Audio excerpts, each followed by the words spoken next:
Molecular biologist Bruce Lipton dedicated 23 years to epigenetics and, together with a group of other scientists, discovered the mechanism by which thoughts influence DNA. As a result, for the next 20 years, Bruce did not fall ill and had no reason to seek medical attention. He is now 79 years old and feels excellent. So, what did they discover? It is believed that our DNA controls our behavior and emotions. However, further study reveals many contradictions. According to this theory, people are victims of circumstance. For example, if there is a history of cancer in the family, people assume that if they carry those genes, they are predisposed to cancer, Alzheimer's, or other serious diseases. This belief leads people to think they have no control over their lives because they cannot influence their DNA, creating fear. If someone in the family has a severe illness, the subconscious registers the information that nothing can be done about it. This idea is still taught in biology and medical faculties worldwide, but it is not true.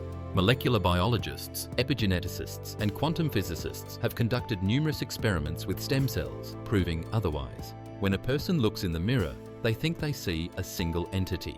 In reality, this is an illusion because the human body consists of approximately 50 trillion cells, each with its own individuality. In this sense, the human body is a community of 50 trillion cells.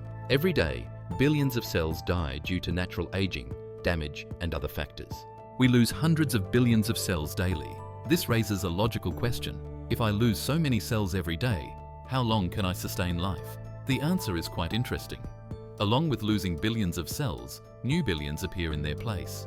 And this process occurs continuously every second. Right now, as you listen, millions of old cells have perished, replaced by millions of new ones. This process is carried out by stem cells, specifically embryonic cells. Every person has these cells, and they replace old ones. These embryonic cells can become muscle, skin, bone, brain, or any other type of body cell. Scientists took a single stem cell and placed it in a petri dish where it divided every 10 hours. Within 1 hour, there were already 2 cells, and so on. By the end of the week, there were about 30,000 stem cells in the petri dish. Remember, all these cells originated from one parent cell, making them genetically identical. Scientists then separated these cells into 3 different petri dishes. In laboratory conditions, cells multiply in a specific nutrient medium, a laboratory version of human blood. Each dish contained a different composition of the nutrient medium. Scientists created 3 types of synthesized human nutrient media with slightly different chemistry and obtained different results. These experiments challenged the theory that our genes control us because genetically identical cells began to develop differently based on the environment in which they grew. These studies prove that it is not the genes that determine development, but the environment in which the cells grow. The environment determines the fate of the cell.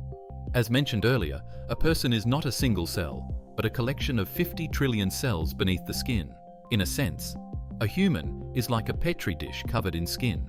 This raises the question, what is the nutrient medium? The answer is our blood. The next question is, who or what in our body creates and determines the chemical composition of the blood? The answer is our brain. The brain controls hormones, growth factors, chemical composition, nutrition, emotions, and more. Now comes the most important question. What chemical composition should the brain create for different groups or types of cells, and how does this happen? It turns out that the chemical composition of blood depends on the state of your consciousness. In other words, changing your consciousness alters the chemical composition of your blood, which in turn affects genetic activity. This means that the predetermination of my cells does not depend on genes, but on the picture in my mind. The brain translates this picture into my blood, and consequently, my entire physiology. The next discovery concerned the length of telomeres. At the ends of the DNA spiral, there is a small additional segment called a telomere. Each time cells divide, the DNA strand becomes slightly shorter. If a cell is copied multiple times and runs out of telomeres, eventually it reaches a point where it can no longer restore its genetic code, leading to aging and disease. Biologists have calculated that, due to repeated division and reproduction, human life should last about 100 years. However, Bruce and his team of scientists discovered that certain enzymes can lengthen telomeres. If these enzymes are active, the number of telomeres does not decrease, and with cell division, we do not lose that segment of DNA. In this case, Stem cells do not age and continue to replicate indefinitely. This is astonishing. The enzyme responsible for maintaining telomere length is called telomerase, and it is activated only under specific external conditions. For example, if you are healthy, happy, and joyful, telomerase works, and you can live longer. But if you are stressed, and your brain receives signals that you have major life problems, telomerase stops functioning, and your life shortens. If you live in happiness, joy, and harmony, you could live 150 years or more. Now, the question arises, why do we die so young? The answer is that our subconscious tells us we are sick, weak, unhappy, unloved, constantly stressed, facing poisoned food, an uncertain future, and as a result, our telomeres shorten. We age and die. The secret to a long life is simple. Be happy and enjoy your life. However, in practice, this is not so easy. The main problem lies in the subconscious. According to research, the conscious mind controls and manages only 5% of our lives. Only 5% of the time does the conscious mind govern our behavior, mood, character, desires, preferences, and dreams.